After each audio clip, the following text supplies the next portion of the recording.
a team that the numbers and the metrics absolutely love.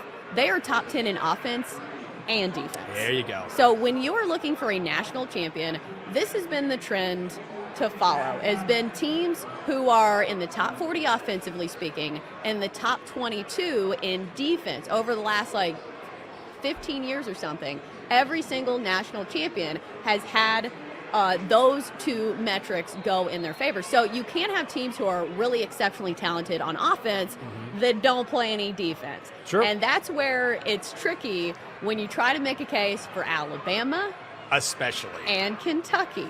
Both teams that can run with the best of them on the offense, but Alabama put a hand up, man. So I'm trying to find an angle for the lovely Catherine. Okay. Her College of Charleston. Are they the Cougars? Go Cougs. Absolutely. Go Cougs. Go Cougs. Go Cougs. Go Cougs. I'm trying to do my impression of Catherine yelling, but I don't know. I've heard her say it a few times. Go I can't do Cougs. I can't do a good lovely Catherine impression. Go Cougs. Go Cougs? I don't think that's it. Go Cougs. I don't know. We could go a lot of different directions with that. Sorry, I don't think she speaks that way. I live with her, but I don't think that's it. I'll work on it. But I to your point, I do like college.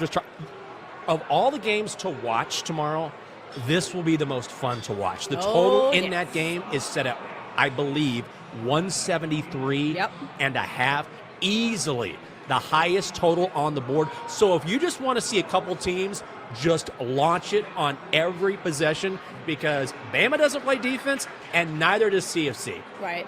So if I see two teams that are going to shoot out like that, then I will gladly take 9.5 with the dog. So go Cougs. Go Cougs. Go Cougs. I think for me, I'm going to take College of Charleston in the first half. Okay. This is a trend we've seen from Alabama all season long, where they kind of are slow in the first half. And if they're not making their shots, they're a team that doesn't play defense. So it opens the door wide open for some of these underdogs. And we've already seen this. The underdogs go to die in the second half of some of these games. Yeah. Cream rises to the top. So I feel like that is a bet that you can make where it's two possessions. Because that's the thing. Sometimes you're just not getting a good enough number on some of these underdogs in the first half. But 5 points, that is a good amount of points against an Alabama team that I don't think is going to be on upset alert. But I do think in the first half, College of Charleston can absolutely hang. Let's go Cougs. What about, let's go Cougs. Because I have my own theories. I say, maybe if a team can get hot from the three-point line, they can contend with teams who are bigger, who are more physical from these big power conferences. But is there something you see in Cinderella teams that tends to play out every single year? I mean, everyone looks for that secret ingredient, right? I think part of it is finding teams with good quality guards, right? Guys that should be playing. You might be playing in the NEC or you might be playing in the Missouri Valley, but you are good enough that you should be playing at a high major program, right? Guys that may transfer down. Older teams, older guards, players that teams that like to space the floor. Like Princeton last year was one that was really interesting to everybody because they played the big kid Tosin at the 5 and were able to space everybody out. So it's teams like you got to be able to create those mismatches because you're not going to be able to go toe to toe with some of these power conference programs. You're just not. Right. The best teams in the country are going to be the best teams in the country for a reason. So you got to find a way to be able to create some of those advantages. Who are some of these maybe double-digit seeds, for example, that you like to maybe advance past the first round? This year, are there? There's a lot. Yeah, who are some of your favorites? So I love Samford today. Yeah, I love Samford. Yeah.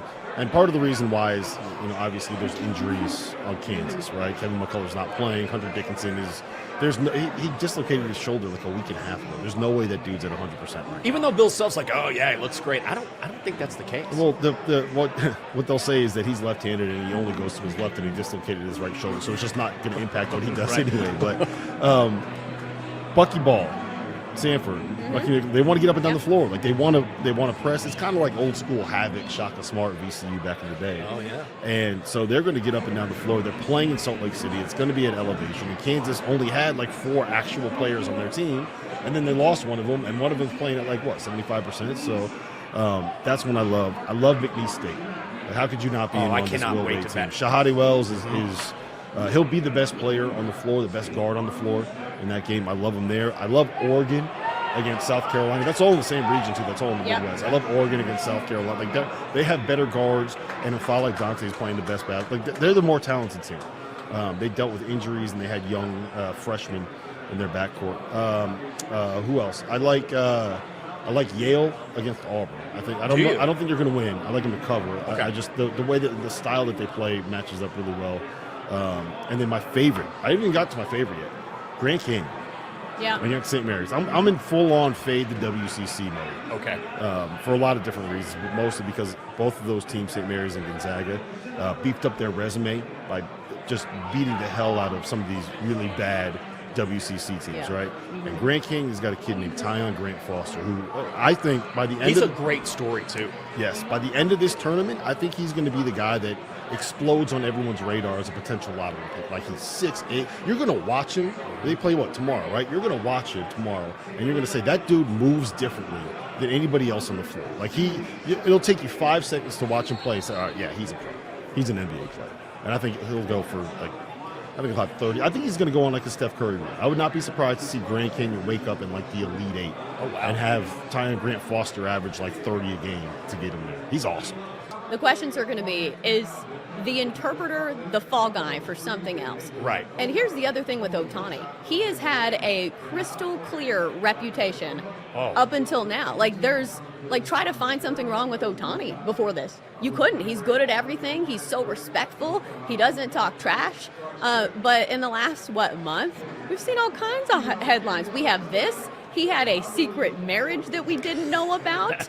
So I was worried that Ohtani may not get the publicity because English is not his first language, and sometimes you need that when you're the face of an entire sport. But the drama has come to play for Ohtani. I'm here for it. Oh, you're here for it? Well, I obviously don't want to see him misbehaving. Yeah. But this is major drama. Right. You could not have picked a bigger superstar for this to happen to. This is the number one player. So the fact that there is a dark cloud following him around for the start of the season, it is a big deal. And there's some technicalities involved. The technicalities are these. Number one, it is illegal in Southern California. You can bet. Baseball's rules say if you're a player. Now, you can't bet on baseball at all. Right. You can bet on other sports. You just can't do it via, let's say, an overseas operation, or you can't do it in a state where betting is illegal. So there is some wiggle room there a little bit. But ultimately, just having this surrounding you, next to you, as part of your story is something that potentially is a massive deal, and it's going to be very, very curious how baseball itself and Rob Manfred, who has not handled things well in numerous situations in the past, how is he going to handle this? How will baseball try to massage this story? Because worst case scenario, this is a nightmare for Major League Baseball. Well, because he's their golden boy. Yes. This is not somebody who MLB wants to go against. They are in his corner. They will probably do everything to make sure that he gets out of this unscathed. But let's handicap this. What do we think Ohtani was betting on? Obviously, we can't say baseball, but I'm going to throw out... we can. We can. I'm going to throw out the favorite is basketball. His new wife is a basketball player. I don't know if my knowledge is correct, but I think in Japan, maybe basketball is like the second most popular sport. Okay. I don't know. Do you know? No, I don't. No idea. I'll research that tonight. I think he liked the Dodgers on the run line against the A's. That's what I'd bet on. Every single night. The Dodgers on the run line. The bet that always cashes. Even though he played for the Angels last year. No, yeah, I guess that's true. I forgot that. Oh, well, that's a good point. The old Shohei special. That's what they called it.